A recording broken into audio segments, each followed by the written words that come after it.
Well, I was shocked by the outcome, as I think many people were. I think the vote was missold. I think Johnson, Farage and Gove, they really sold 17 million people, or at least a big bunch of those 17 million people, a pack of lies about the 350 million to the NHS, about stopping immigration. Within days, those pledges have been rowed back on. They cannot be delivered, and I think that's disappointed a lot of people. I think a 4% margin for such a dramatic change in our relationship with the EU is too small. I think that there ought to be a second referendum, and I think actually in time there will be, because it's very clear from what other EU leaders are saying that the deal that will be negotiated when we finally press the button will be worse than the one we have now.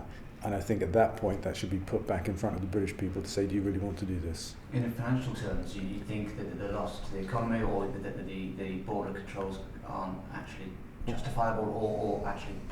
Well, I think quite simply, where we are now, we have a number of things that we won't have in a negotiated exit. If we want access to the single market, we can't stop immigration, and we will continue to pay into the budget, and we have to accept the 4 basic freedoms of the European Union. At the moment, we have a veto on important matters of the EU. In the future, we'd have not even a say, let alone a veto. We have a budget rebate that will go. So we'll have less in the future than we have now if we want to stay in the single market. And if we don't stay in the single market, then there'll be a massive economic impact. So I think it's a big mistake. I don't think that Johnson and his friends thought that they would win.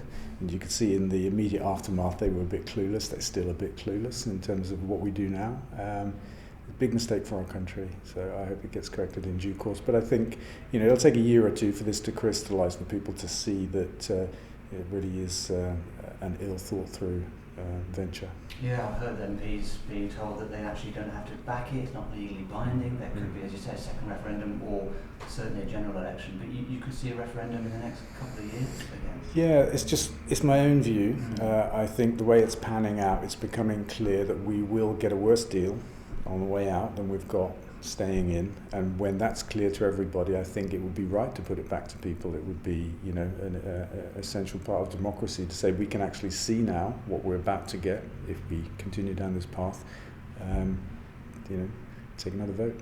And to you as a businessman and your business, does it have an effect, an immediate effect? Do you fear a financial hit, or will it worry your staff thinking about the pound in their pocket? I don't know. Well, I think the the impending recession must worry everybody and must affect everybody. We have no particular